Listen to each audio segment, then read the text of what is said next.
What is up, guys? It is the Bluebloods here, back with another conference championship preview, and we are headed to Charlotte to the Bank of America Stadium, man. And we have two teams that I would say absolutely nobody outside of probably inside these programs or the fan bases thought they would be here facing off for the ACC Championship, as we have number 15 Pittsburgh taking on number 16 Wake Forest, and Pitt is a 3-point favorite as I'm recording right now. And this game kicks off 7 p.m. Central Time, live on ABC in prime time.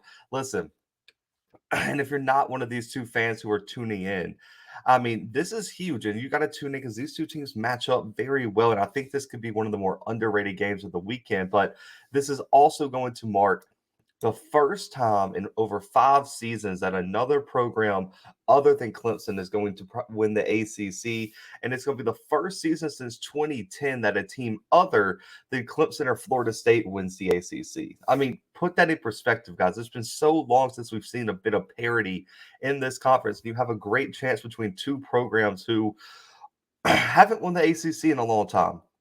So this is a great opportunity for both of these programs. Both of these coaches deserve it. And let's set the stage, man.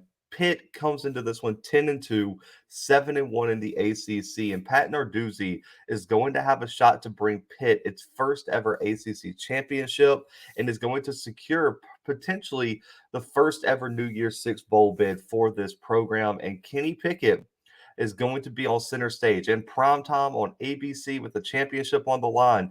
This is the chance for him to secure his invite to New York for the Heisman ceremony. So there's a lot on the line for this Pitt squad. And for me, they're going to come in completely motivated, completely ready, and really and truly outside of no, they got two losses. One was an upset loss to Western Michigan, which they had a chance to win this game. They dropped one conference game. This year, Pitt has been playing excellent football, and I think the Panthers are going to come in ready to win this one. Now, the Demon Deacons, they were a top 10 team just a handful of weeks ago, and some people thought they could be dark horse, college football playoff make a dark horse college football playoff run. They come in 10-2, 7-1 in the ACC as well. Dave Clawson has had this team playing lights out and will be looking to lead Wake Forest to their first ACC championship since 2006 and their third overall ACC championship in school history. It's been on the back of an explosive offense, the arm of Sam Hartman. The Demon Deacons are going to look to put up a lot of points, and they have scored 35 or more points in every game except the Clemson game this year. So that just puts it in perspective, man. And, you know, look at the history, of these programs. They've only matched up once before. 2018, Pitt escaped Winston-Salem with a huge win. So this is going to be a unique matchup and one that is definitely going to add to the ACC parity moving forward in the conference. Now, let's get to the keys of the game. We set the stage. Excuse me. The key for the Pitt Panthers begins and ends with Kenny Pickett. This Pitt passing game, averaging over 350 yards per game, ranked second in the ACC. They're averaging almost 4 touchdowns through the air per game. This is going to be the focal point of the offense this weekend. And this Pitt offense has to be feeling confident coming into this one against this Wake Forest defense, really allowing almost over 420 yards per game. They rank 11th in the ACC in total defense. Pitt should have no problem moving the football, but they know they're going to have to score. They're going to have to play efficiently, and that's going to be a key for them. When you look at Pickett, he was one of the dark horse candidates for the Heisman Trophy all year, and this could be a perfect game to emerge as a real contender to end up in New York against one of the worst defenses in the ACC that has allowed a lot of big games for opposing quarterbacks. Pickett this year, though, completed over 67% of his passes, over 4,000 yards passing, 40 passing touchdowns, only 7 turnovers, and 4 rushing touchdowns. He's tied second in the NCAA in passing touchdowns, top 5 in passing yards in the entire country, and top 10 in passer efficiency. Kenny Pickett deserves all the respect in the world, man. This kid has had an outstanding year, and I think he deserves more respect for what he's done for this Pitt program. Now, his deep ball has been the strong suit of his game. And he's also been extremely efficient over the middle with his intermediate game as well. That could be something to watch this weekend. Is sometimes Wake Forest, the secondary, really struggles to slow down these passing attacks. Now, when you look at the deep ball for Pickett, over 1,200 yards, 17 passing touchdowns, 26 big time throws on the year, and he has a 96.1 passing grade according to Pro Football Focus. This guy, if you let him get loose deep, it's going to be a long day for Wake Forest, man.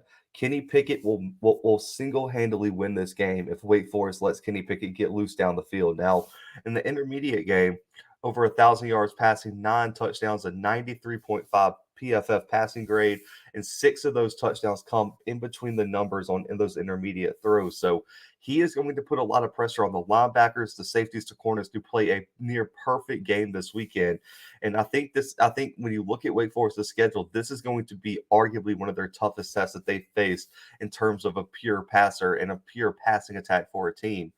Now, when you look at why this is so important, Pickett has to deliver, in my opinion, one of his best performances of the season.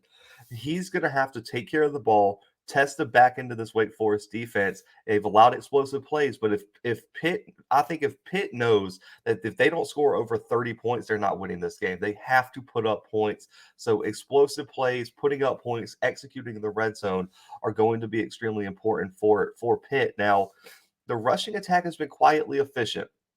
This offense does not work well off the play action. So really and truly, a lot of teams use the run to set up the pass. Pitt's the opposite. They use the pass to set up the run. And what they're going to try to do is take advantage of these light boxes. And so when you look at, when you look at how North Carolina attacked this Wake Forest defense. Early, it was a lot of Sam Howell, and then late in the game, Todd Chandler started getting it going in the second half. I think Pitt's going to use a similar strategy. You're going to see a lot of Kenny Pickett early, and then they're going to come back into the run game and pound the football. And when you look, Wake Forest ranks 13th in the ACC in rushing defense. That's second to last. So I think Pitt thinks they might have some opportunities to do some things on the ground. Now, you have Israel running back, Vincent Davis, Rodney Hammond Jr. All these guys have really emerged as, potential playmakers for Pitt. Rodney Hammond's really been coming on strong of late, over 400 yards rushing, 5 rushing touchdowns. Israel has almost 600 yards rushing, 5 rushing touchdowns as well. If they can just help pick it out and keep the defense honest in their defensive calls, I think the run game is going to just complement what Pickett does through the air. So those are the keys for Pitt for me. Now, for the Demon Deacons, listen, this quarterback battle might be one of the best in terms of conference championship weekend. The key for Wake Forest is Sam Hartman. This Wake Forest passing attack has been explosive this year. They have arguably one of the best wide receiver duos in the country. They have to play big time football this weekend to bring the ACC Championship back to Wake Forest with them. Now, they should have a chance to make some plays against this Pitt secondary. Pitt is very strong in the front seven, but their secondary is allowing over 260 yards per game through the air. Now, this Demon Deacons attack is 4th in the conference, over 315 through the air. And they've been one of the biggest reasons the Demon Deacons have the 3rd best scoring offense in the country with over 42 points per game. And Sam Hartman, man, he has to play a great game. 60% completion percentage, over 3,700 passing yards, 34 touchdowns, 10 picks, 10 rushing touchdowns. This guy's top 5 in everything, top 3 in almost everything in the ACC, including yards per game, passing touchdowns, and efficiency. And number one ability for Hartman, we mentioned how Pickett really relies on the intermediate to deep balls. Hartman's number one ability is how he can put pressure on your defense in such a multitude of ways that he can go underneath because his wide receivers are athletic enough in space to make plays. He can hit the intermediate routes consistently. He can, and especially the deep ball. If Pitt's going to take one thing away from Hartman, explosive plays down the field are probably the number one thing I would say Pitt has to slow down for Wake Forest. Because if you allow them to score 1, 2, 3 play drives, this score is going to get out of hand, and then that's going to put a lot of pressure on Kenny Pickett and Pitt to continue to have to score with them. Now, deep balls 20-plus yards down the field, Hartman over 1,500 passing yards, 18 touchdowns, 23 big-time throws, and a 94.6 PFF passing grade. I mean, if Pickett and Hartman are both on, this could be one of the most high-scoring games of the weekend and probably one of the best to watch in the country. And the number one thing with Wake Forest is Hartman's really allowed to air the ball out each week because of his experience and trust that he's built with Clawson in this offense. I mean, these deep balls account for almost 1/4 of his total dropbacks this season. That's how much they trust him to air the football out. You look at A.T. Perry, you look at Robertson at wide receiver, they are explosive and arguably two of the best wide receivers in the ACC. Pitt's secondary is going to have to live up to the challenge and try to force some turnovers. UNC used those interceptions to pull off that upset. Pitt needs to try to force an interception or two to give themselves some extra possessions because that could go a long way in them winning this football game. Now, the other aspect of this is the Demon Deacons, again, kind of like Pitt, have to try to be at least honest with the rushing game. The problem is Pitt has the number one rushing defense in the ACC with only 92 yards per game allowed. Christian Beal, Justin Ellison, and Christian Turner have to try to find some rushing room. They really and truly use a nice by committee approach to their rushing attack. Beal with over 500 yards, 7 touchdowns. Ellison, 6 touchdowns this year. And Turner has 5 of his own. All three of them should see some nice action this weekend. If you can keep fresh bodies in there, it can offer a unique challenge for this Pitt front seven. Now, the matchup to watch this weekend has to be obvious if you're a fan of either of these two teams. It has to be the Wake Forest offensive line against this talented and explosive defensive line of Pitt. The number one thing for Wake Forest this weekend is they have to protect Sam Hartman. If they allow Pitt's defense to play in the backfield, make them one-dimensional, and get pressure on Hartman, there's no way Wake Forest is coming away with the win this weekend. So the offensive line might be the most important unit for Wake Forest this weekend. Now, the Wake Forest O-line, 7th in the ACC this year with 27 sacks allowed this season. But Zach Tom on this offensive line has been outstanding, a 90.3 pass blocking grade this year. He's going to be a centerpiece for this Wake Forest offensive line. Also, Michael Juergens at center, 1 sack allowed, only 7 total pressures allowed this year. These two guys are going to be the best, highest graded, and most important pieces of this O line. Because if they can bring up the overall play of this offensive line, they're going to have a chance. But also, you look at how Sam Hartman plays under pressure. It's not terrible, but man, you could tell it's a steep drop off. His completion percentage drops to under 50%. His yards per attempt drops to under 6.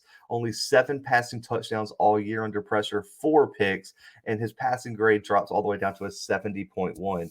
The number one thing Wake Forest has to do is protect Hartman and give him some time to be the playmaker that he can be and push the football down the field. That's where this offense thrives at its best. But this arguably might be the most stout front seven they've seen this season.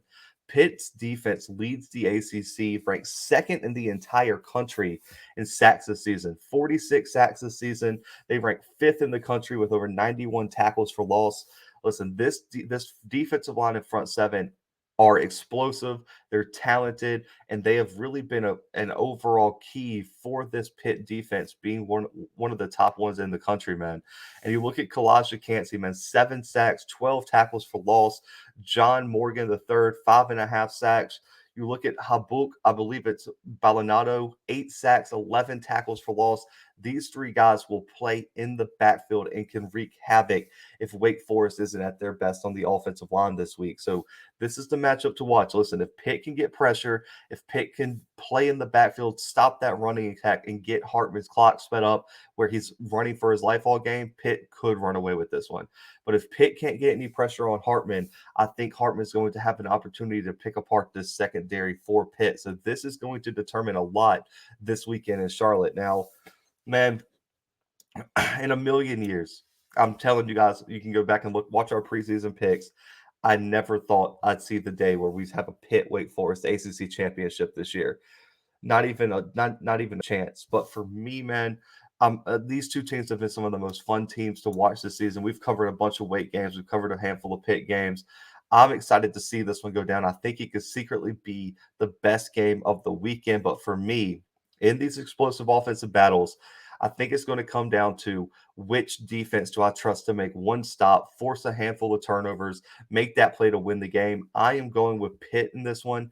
I think Pitt wins the ACC title this year and upset, or not really upset, they're the favorite, but they beat Wake Forest 34-31 this weekend in Charlotte in Bank of America Stadium to win their first ACC championship. And Pat Narduzzi, cements himself as, one of that coach, man, at Pitt, man. And listen, it's been a long time coming. There's a lot of people who, didn't see this one coming, man. But listen, Pitt wins this one 34-31, 3-point win over Wake Forest. And Pitt becomes the underdogs of the ACC this season. I don't think there was hardly anybody who predicted them to win their division.